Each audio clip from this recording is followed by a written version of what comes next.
2007 সালের ফেব্রুয়ারি মাসের 9 তারিখ দেশের তদানীন্তন রাষ্ট্রপতি ডক্টর এপিজে আব্দুল কালাম তিনি সেদিন হঠাৎই তার প্রোটোকল ভেঙে হাজির হলেন 93 বছর বয়সী ডক্টর খুশবন্ত সিংয়ের দিল্লির বাড়িতে।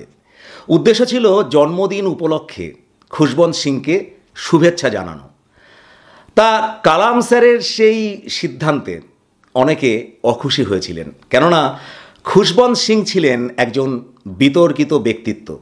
তার অনেকগুলো বিতর্কের মধ্যে একটি ছিল তিনি হিন্দু, মুসলিম, খ্রিস্টান কারো কোনো ধর্ম মানতেন না, অর্থাৎ তিনি ধর্মে অবিশ্বাসী ছিলেন। তিনি নিজেকে বলতেন অজ্ঞেয়বাদী, অ্যাগনিস্টিক। আপনারা জানেন যে অজ্ঞেয়বাদী হলেন তারা যারা বলেন যে ঈশ্বর বা ভগবান আছে কি নেই তা মানুষের পক্ষে জানা কখনোই সম্ভব নয়, অর্থাৎ ঈশ্বরের অস্তিত্ব জানা সম্ভব নয়, কেননা তা মানুষের বুদ্ধির অতীত। তিনি কিন্তু নিজেকে নাস্তিক বলছেন না। নাস্তিক তো তারা যারা ঈশ্বরের অস্তিত্বে বিশ্বাস করেন না। খুশবন্ত সিং সেই বিশ্বাস অবিশ্বাসের প্রশ্নেই যাননি। তিনি বলেছেন ঈশ্বর অজ্ঞাত বা মানুষের বুদ্ধির অতীত, যার জন্য তাকে অজ্ঞেয়বাদী, অ্যাগনিস্টিক বলা হয়। তার ডক্টর খুশবন্ত সিংয়ের সঙ্গে যখন ডক্টর কালাম স্যারের সাক্ষাৎ হলো, খুব স্বাভাবিকভাবেই উঠে আসলো বিশ্বাস অবিশ্বাসের সেই প্রশ্ন। খুশবন্ত সিং জিজ্ঞাসা করেছিলেন, আচ্ছা, ইসলামে তো আছে শেষ বিচারের দিন, কয়ামতের দিন, যেখানে জীবনের শেষে মৃত্যুর পর মানুষের বিচার হয়, সে স্বর্গে যাবে না নরকে যাবে, আপনি কি এসব বিশ্বাস করেন? উত্তরে কালাম স্যার মৃদু হেসে বলেছিলেন, স্বর্গ নরক সবই মানুষের মনে। তা কালাম স্যারের এই উত্তর পর্যালোচনা করে বিশেষজ্ঞরা বলেছেন যে ডক্টর এপিজে আব্দুল কালাম তিনি ব্যক্তিগতভাবে একজন নিষ্ঠাবান মুসলিম হলেও ধর্ম সম্পর্কে তার তাৎপর্যপূর্ণ মতামত ছিল, যা ছিল গতানুগতিক ধর্মতত্ত্বের পরিবর্তে সারমর্মভিত্তিক নীতিশাস্ত্রের উপর নির্ভরশীল। অর্থাৎ একটা কি বলবো, একটা সিনথেসাইজড ফিলসফি, বা বলা যেতে পারে একটা সংশ্লেষিত দর্শনের উপরে তার ধর্ম সম্পর্কে ধারণাটা গভীরভাবে নির্ভরশীল ছিল। বিষয়টি আরেকটু পরেই আমরা বিস্তারিত আলোচনা করছি। দেখুন, হিন্দু ধর্ম সম্পর্কে ডক্টর এপিজে আব্দুল কালাম তিনি কি বলেছিলেন, কি ভেবেছিলেন, সে সম্পর্কে বোঝার আগে আমাদের বুঝে নিতে হবে ধর্ম সম্পর্কে কালাম স্যারের মতামত কি ছিল, যা কিছুটা আপনাদের আগেই আমি বললাম। তবে সে আলোচনা করার আগে আমরা সংক্ষেপে একবার দেখে নেব বিজ্ঞান আর ধর্ম সম্পর্কে, আধ্যাত্মিকতা সম্পর্কে ডক্টর এপিজে আব্দুল কালাম কি বলেছেন। তিনি বলেছেন যে বিজ্ঞান যুক্তি নির্ভর, অন্যদিকে আধ্যাত্মিকতা বা ধর্ম তা হলো বিশ্বাস নির্ভর। বিজ্ঞানের লক্ষ্য কি? সত্যের প্রতিষ্ঠা, এস্টাবলিশমেন্ট অফ ট্রুথ। অন্যদিকে আধ্যাত্মিকতার লক্ষ্য কি? একই, সত্যের প্রতিষ্ঠা, এস্টাবলিশমেন্ট অফ ট্রুথ। বিজ্ঞান যেখানে বস্তু জগতের সত্য উন্মোচন করে, তেমনি আধ্যাত্মিকতাও আত্মিক জগতের সত্য উন্মোচন করে। অর্থাৎ ডক্টর এপিজে আব্দুল কালামের মতে বিজ্ঞান আর আধ্যাত্মিকতার মধ্যে কোনো পার্থক্য নেই। সেজন্যই তিনি বলেছেন মানুষের উচিত এই বিভাজনের ঊর্ধ্বে উঠে, এই বিজ্ঞান, আধ্যাত্মিকতা, ধর্ম, এইসব বিভাজনের ঊর্ধ্বে উঠে মানুষের উচিত সবসময় সত্যকে অনুসন্ধান করা, আর সেটাই হবে মানুষের জীবনের সর্বোচ্চ জাগতিক বা আধ্যাত্মিক কর্ম। এবার চলুন ধর্ম নিয়ে তিনি কি চিন্তাভাবনা করেছেন সেই কথায় যাওয়া যাক। আপনারা সকলেই জানেন যে ডক্টর কালাম স্যার তিনি প্রতিদিন কাজ শুরু করতেন আল্লাহকে স্মরণ করে। তার কাছে ছিলেন সবচেয়ে দয়ালু, দ্য মোস্ট মার্সিফুল। তিনি সবসময় স্মরণ করতেন যে ইসলামের মূল ভিত্তি হলো ঐক্য এবং করুণা বা সহানুভূতি। তা ব্যক্তিগত জীবনে তিনি একজন বিজ্ঞানী ছিলেন, ভারত বিখ্যাত বিজ্ঞানী, কিন্তু তা সত্ত্বেও তিনি তার ধর্মীয় বিশ্বাসকে, ইসলামিক বিশ্বাসকে কখনোই অস্বীকার করেননি। অর্থাৎ বিজ্ঞান ও ধর্ম এই দুই আপাতবিরোধী চিন্তাভাবনার মাঝখানেই তিনি তার জীবনকে প্রসারিত করতে সক্ষম হয়েছিলেন। কারণ ছিল একটাই, আর তা হলো ধর্ম সম্পর্কে তার চিন্তাভাবনা কখনোই ট্র্যাডিশনাল বা গতানুগতিক বা প্রথাগত চিন্তাভাবনা ছিল না, বরং তা ছিল প্রগতিশীল চিন্তাভাবনা। সেটা কি? এ প্রসঙ্গে তিনি যা বলেছিলেন তা ডক্টর খুশবন্ত সিং অল্প কথায় খুব সুন্দরভাবে ব্যাখ্যা করেছেন। খুশবন্ত সিং লিখেছেন, কোনো যুক্তিবাদী ঈশ্বরত্ব সম্পর্কে কালামের দৃষ্টিভঙ্গি সমালোচনা করতে পারবেন না। কেউ ঈশ্বরকে দেখেন সত্যরূপে, কেউ প্রেম রূপে। কালামের কাছে ঈশ্বর হলো সহানুভূতি। এখানে কিন্তু এই সহানুভূতি বা করুণা, এই কথাগুলি কিন্তু খুবই গুরুত্বপূর্ণ, কারণ সহানুভূতি, করুণা এসবই বৈজ্ঞানিকভাবে পর্যবেক্ষণযোগ্য। এসবই মানব সমাজের অত্যাবশ্যকীয় নৈতিক গুণ। অর্থাৎ কালাম স্যারের কাছে ধর্ম শুধু ধর্মীয় তত্ত্ব বা অতীন্দ্রিয় কোনো বিষয় ছিল না।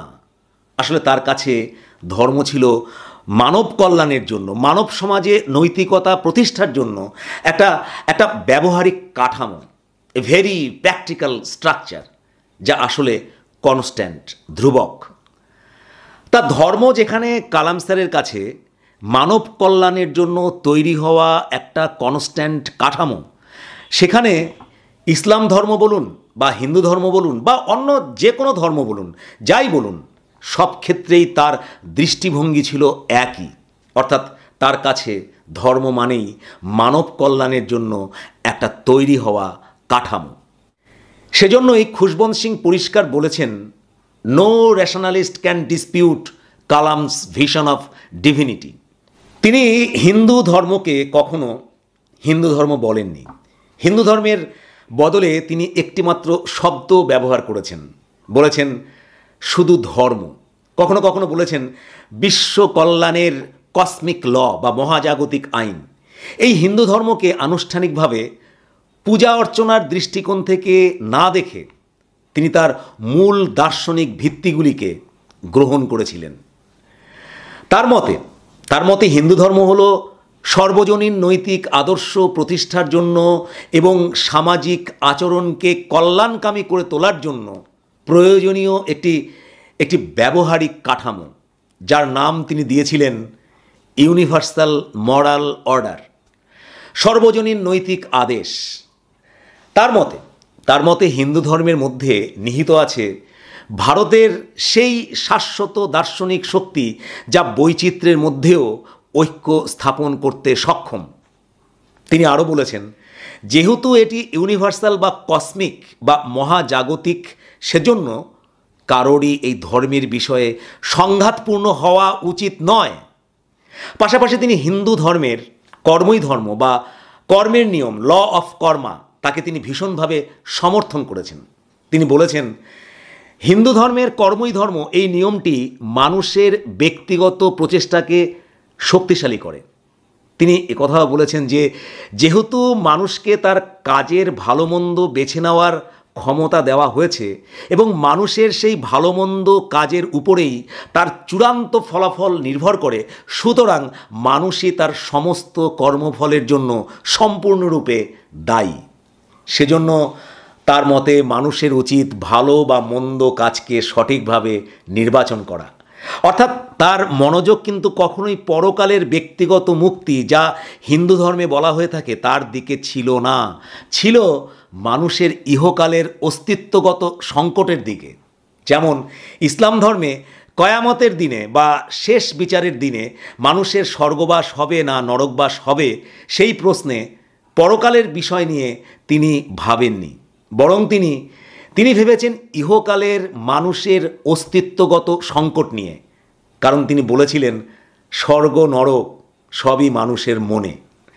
বলা বাহুল্য, এভাবেই তিনি হিন্দু বা মুসলিম ধর্ম বা প্রত্যেক ধর্মের ট্র্যাডিশনাল বা গতানুগতিক চিন্তাভাবনা থেকে বেরিয়ে এসে প্রগতিশীল চিন্তাভাবনার আশ্রয় নিয়েছিলেন। এই ভিডিও শেষ করার আগে আমি আপনাদের একটি উল্লেখযোগ্য বিষয় আপনাদের সামনে আমি উপস্থাপন করতে চাইছি, আর তা হলো এটাই যে হিন্দু ধর্ম প্রসঙ্গে ডক্টর এপিজে আব্দুল কালাম তিনি বলেছিলেন যে ঈশ্বরের প্রতি একজন ব্যক্তির ধারণা তার ব্যক্তিগত স্বতন্ত্রতা, ব্যক্তিগত প্রচেষ্টা এবং অনন্যতার সঙ্গে সম্পর্কিত। অর্থাৎ ঈশ্বরকে জানার বা পাওয়ার পথ প্রত্যেকের নিজস্ব এবং তা ব্যক্তিগত কর্ম ও সাধনার উপর নির্ভরশীল। এই দৃষ্টিভঙ্গির জন্যই তিনি কিন্তু ধর্মীয় গোঁড়ামি থেকে শত যোজন দূরে ছিলেন। কিন্তু তার অর্থ এই নয় যে তিনি তার তার নিজস্ব ধর্মীয় বিশ্বাস ত্যাগ করেছেন, বরং তিনি বিশ্ববাসীকে একথাই হয়তো বলতে চেয়েছিলেন যে বিভিন্ন ধর্মের নৈতিক ভিত্তিগুলিকে, মরাল বেসগুলিকে মানব কল্যাণের জন্য এক এক সূত্রে গাঁথা দরকার এই বিশ্বকে বাসযোগ্য করে তোলার জন্য। আমার ধারণা সম্ভবত তিনি হিন্দু বা মুসলিম ধর্ম এমন কোনো ধর্মের কথা না ভেবে হয়তো ইউনিভার্সাল কোনো ধর্মের কথা তিনি ভেবেছিলেন, যা আসলে বিশ্ব মানবতা ধর্ম, যা তৈরি হবে প্রত্যেক ধর্মের বিভিন্ন নৈতিক ভিত্তিগুলিকে বা মরাল বেসগুলিকে অবলম্বন করে, যে ধর্ম সমগ্র পৃথিবীকে তার পরিবার মনে করবে। আমার ভুল হতে পারে, I might be wrong, but I believe this will become a new challenge for human civilization in future. আজ দেশের প্রাক্তন রাষ্ট্রপতি ভারতরত্ন বিজ্ঞানী ডক্টর এপিজে আব্দুল কালামের স্যারের জন্মদিন উপলক্ষে তার প্রতি গভীর শ্রদ্ধা জানিয়ে আজ এখানেই শেষ করছি। দেখা হবে নতুন কোনো এইরকমই নলেজেবল ভিডিওতে। ভালো থাকুন, নমস্কার।